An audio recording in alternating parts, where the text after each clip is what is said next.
avec les composantes alimentaires et on arrive déjà au groupe 6. Et ce groupe, on a mis dans ce groupe les graines. Et un grand mot et un mot très fort donc, sur ces graines, c'est que malheureusement, ces graines ont été abandonnées dans l'alimentation moderne. Et je dis bien malheureusement, parce que ces graines-là, elles sont très importantes. Et c'est pourquoi on a commencé à parler donc, de ce régime complet, le régime alimentaire complet. Et pas de régime équilibré, etc. Ça ne veut rien plus dire. Mais le régime complet, là où il y a tous les nutriments dont le corps a besoin. Et ces graines, c'est le lin, c'est le sésame, c'est le nigella, c'est les graines de cresson, c'est la fenugrec, c'est la fenouil, c'est l'anis, c'est le carvi aussi, on le classe avec ces graines, et aussi les graines de coriandre. Là. Et toutes ces graines, ils ont les mêmes caractéristiques et on a classé donc ces graines dans ce groupe parce que c'est le groupe phytoestrogène, phytostérol. Et d'ailleurs, on ne les consomme pas en grande quantité. On peut même mettre les graines de la courge, les pépins de la courge, et on peut aussi inclure donc, les pépins du tournesol, donc les graines de tournesol. Donc on peut aussi les inclure avec parce que c'est un peu la même caractéristique, sauf le tournesol, il a un peu plus de protéines que ces autres graines et on peut en manger une grande quantité. Alors que les autres graines ne sont pas consommées, d'ailleurs c'est une cuillère, une demi-cuillère, on met avec l'alimentation, dans les plats et tout ça, mais on ne les consomme pas en grande quantité. Et ces graines, c'est le groupe phytoestrogène, phytostérol, sont source de phytostérol. Et ces graines, disons, il y a d'autres constituants, il y a d'autres composés, mais vu la quantité donc, consommée, les autres nutriments, ils n'ont pas d'importance. Par exemple, le lin et le sésame, on a le lin, le sésame, mais aussi le cresson, il y a de l'oméga 3. Il y a le gamma-linoléique, hein, l'oméga 3, mais l'oméga 3 il se trouve à 20% dans la matière grasse et la matière grasse il se trouve dans les grains à 20%. Donc vous avez 20% du 20%. Ça devient rien. Et cette quantité que vous consommez, une demi-cuillère, ça ne vous donne pas une grande quantité d'oméga 3. Donc ils contiennent de l'oméga 3, mais on ne peut pas les admettre comme source d'oméga 3 dans l'alimentation, parce que la quantité, on n'en consomme pas beaucoup. Les amandes, les noix de cajou, etc., les cacahuètes, oui, ça, on peut les admettre comme source importante d'oméga 3. Pourquoi? Parce qu'on en consomme une grande quantité.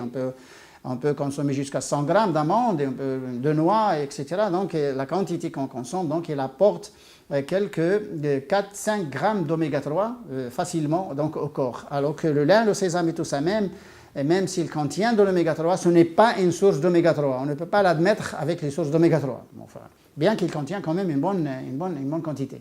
Ça peut rapporter quelques 200 mg, 500 mg d'oméga 3, hein, pourquoi pas, ça aide un peu.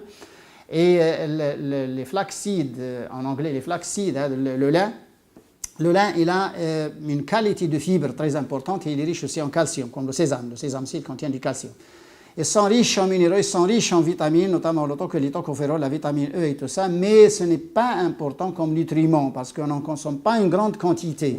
Il y a des gens qui parlent de minéraux dans le thé. Et oui, bon, vous avez du potassium dans le thé, mais combien vous consommez? Vous consommez quelques graines dans une théière de 1 litre et puis c'est rien. Donc, ce n'est pas, donc il faut dire les choses bien précisément, il faut les dire d'une manière d'ailleurs un peu plausible. Donc ces graines, c'est surtout les phytostérols et les phytoestrogènes. Pourquoi? Parce que le corps a besoin de ces hormones, mais sous forme de petites quantités. Ça, c'est très important. Le corps a besoin d'une grande quantité de protéines et de carbohydrates, de sucre et de gras. Il a besoin d'une grande quantité donc, de minéraux comme le calcium. Il a besoin de 1000 mg par jour, 1 gramme par jour, même plus. Et il a besoin d'une grande quantité de fibres. Grande quantité de fibres. Le corps a besoin de plus de 200 à 300 grammes de fibres par jour. Il y a des gens qui disent 50 grammes, 150, c'est rien du tout. Vous aurez une constipation. Donc il faut dépasser les 200 grammes de fibres par jour. Et même les 400 grammes de fibres, c'est mieux. Et par jour. Donc, et il a besoin d'hormones, il a besoin d'antioxydants, entre 35 et 60 mg d'antioxydants, c'est merveilleux. Et les gens, ils n'ont même pas 1 mg. Hein, les gens qui vivent sur le fast-food, hein, sur le poulet grillé, sur les frites et le pain blanc, et ils n'ont même pas 1 mg d'antioxydants dans ce menu. Mais entre 30-35 mg jusqu'à 60-60 mg d'antioxydants, c'est extraordinaire. Si on en a plus, c'est bon. Donc le corps n'aura aucune maladie. Parce que 6 antioxydants, c'est des nettoyants du corps des radicaux libres. Donc ils empêchent les radicaux libres d'ailleurs d'aller attaquer donc, les cellules pour sortir une maladie. Hein. Que ce soit l'Alzheimer, Parkinson, ou que ce soit un cancer, ou que ce soit les maladies auto-immunes, ou une diabète, ou quoi. Donc, ces antioxydants, c'est les protecteurs du corps. On en a besoin d'une quantité modérée, bon, quelques milligrammes, bon, 60 milligrammes, c'est rien. Et il a besoin encore moins, une quantité moindre d'hormones d'origine végétale. Ce sont les phytoestrogènes et les phytostérols. Il n'a même pas besoin sous forme de nanogrammes, c'est bon. Sous forme de nanogrammes, c'est bon, hein, pas milligrammes. Et c'est pourquoi d'ailleurs ces graines, quand ils sont consommés en petite quantité, c'est comme ça, l'homme a toujours su vivre depuis qu'il a été créé. Ce n'est pas maintenant avec la science qu'on va nous apprendre à vivre. L'homme a toujours été intelligent, il était plus intelligent avant que maintenant, et il a toujours su vivre. Il a toujours, d'ailleurs, il a toujours connu comment les choses-là, ils doivent les prendre, ils doivent les faire dans la vie. Donc là, on ne doit pas quand même attendre un baccalauréat pour apprendre à manger. Et ces graines, d'ailleurs, on les consomme sous forme d'une petite cuillère ou même d'une grande cuillère par jour. C'est bon, la fenugrec, on ne peut pas dépasser une demi-cuillère.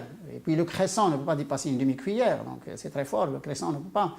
Et le lin, le sésame, oui, le sésame est trop consommé en Europe et aussi dans les pays d'Amérique. Les Américains actuellement, ils ont commencé à consommer beaucoup plus de lin, hein, les flax seeds. Et puis le Nigéria, il n'est pas du tout connu, bon, on ne consomme pas moins, mais sauf dans les pays asiatiques et les pays arabes. C'est surtout les pays arabes, là, les pays maghrébins. On avait la Niger, là, les petits grains noirs, là, on s'en servait. Attention, c'était des grains d'or, c'était des grains qui faisaient partie du menu. Pourquoi? Parce qu'on le mettait dans le pain. Et on ne connaissait pas un pain dans ces pays du Maghreb. On ne connaissait pas un pain des années 60-70. On ne connaissait pas un pain sans nigella et sans fenouil et sans anis. Fenouil, anis et les grains noirs, hein, le nigella, c'était dans le pain. Donc, on ne connaissait pas un pain sans les grains noirs, sans le nigella. Et malheureusement, actuellement, c'est perdu, c'est une culture perdue. On fait un pain blanc comme ça, même le sang. Hein, on tamise les graines et il n'y a même pas du sang.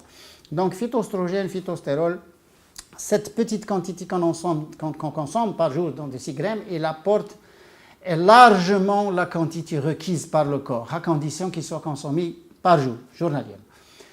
Et si on oublie, hein, on ignore donc ces graines, c'est qu'il y a quelque chose qui manque à votre corps, et justement, ceci qui manque dans le régime d'ailleurs occidental, c'est qu'actuellement les femmes, elles ont un chamboulage hormonal, elles ont des ménorrhées, elles ont un cycle œstral déphasé, etc. Elles ont des problèmes. Pourquoi? Parce qu'il n'y a pas d'apport de phytoestrogènes et de phytochimiques dans le menu. Donc les femmes qui vivent sur les viandes, les fromages, le pain blanc, c'est des femmes qui ont un chamboulage hormonal. Ils ont un problème d'hormones. Ça, il faut pas. On va revenir. On va parler d'ailleurs de la réalité des maladies. Il y a un autre programme qui va s'appeler la réalité des maladies. D'où vient la maladie?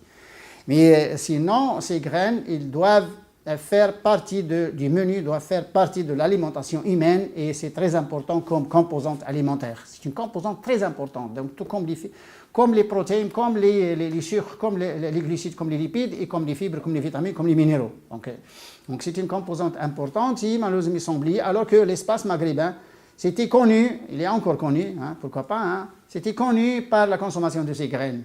Parce que et même, on a un art culinaire, on a une culture, c'est que les graines de cresson, on les mettait avec certaines préparations type, disons, strictement maghrébin, type berkoukch, type herbel, type des souches, des choses comme ça, etc. On mettait du cresson et on mettait ces graines dans ces... Et puis, le cresson était consommé avec du lait, surtout le lait de chèvre. Et on en mettait même dans le jben, dans un fromage frais. On le mettait même dans le fromage frais. On le mettait dans les soupes et on le mettait dans les soupes de légumineuses. On mettait un peu avec les soupes de légumineuses. On mettait le cumin et on mettait aussi ses graines, surtout le cresson. Le cresson, ça chauffe et on le consommait la saison froide.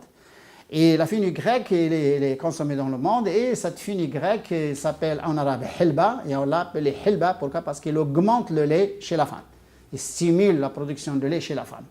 Et ces graines, elles sont interdites à la femme enceinte. Pourquoi? Parce qu'elles sont œstrogéniques. Ces graines sont interdites à la femme enceinte. Aucune graine, c'est interdit, sauf un peu de grains de coriandre, 3 ou 4 graines, c'est pas méchant, ou un peu de fenouil ou d'anis, c'est pas méchant. Mais sinon, la fenugrec, le cresson, le lin, le nigella et tout ça, c'est interdit pour les femmes enceintes. Donc, nous, on est en train d'identifier, on est en train de donner les caractéristiques donc, de ces aliments. On est en train de caractériser les aliments, on les a rangés dans 10 groupes pour que les gens aient une idée, et pour que ce soit clair une fois pour toutes, pour que ce ne soit pas mélangé. Hein. Le lin avec les dattes, avec les amandes, avec le poisson, avec les œufs, il ne faut pas que ce soit mélangé, il faut que ce soit bien structuré, bien rangé et bien organisé. Donc ces graines, donc c'est source de phytoestrogène, phytostérol, et ces composés chimiques, phytostérol, phytoestrogène, sont indispensables au corps parce que c'est ces substances-là qui permettent de réduire donc, la tension, les problèmes il y a beaucoup de personnes qui ont l'hypertension actuellement. Et c'est des protecteurs donc, du système cardiovasculaire. Pourquoi? Parce qu'ils réduisent le cholestérol, parce qu'ils sont un peu des molécules similaires. Hein. Phytostérol, toutes les choses qui sont riches en phytostérol, ça diminue, ça réduit le cholestérol dans le sang. Ça, c'est règle générale en nutrition. C'est règle générale. Et ces phytostérols, et même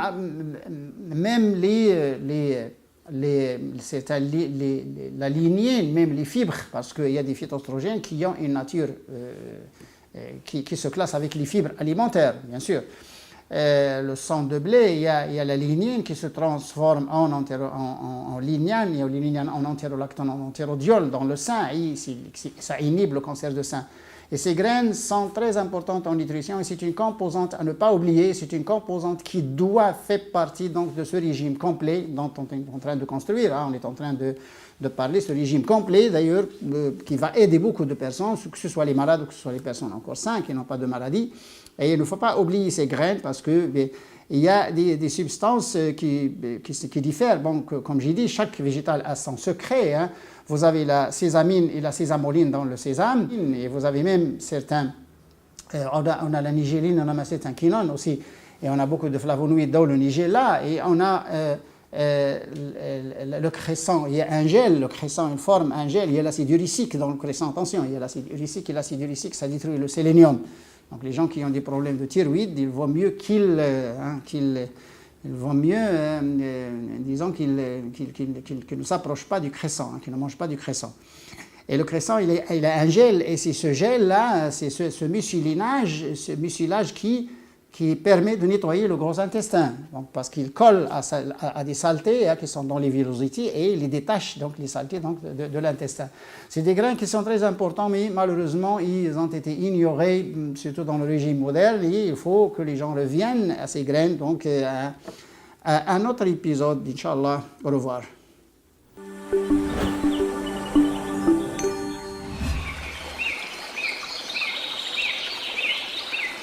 Faites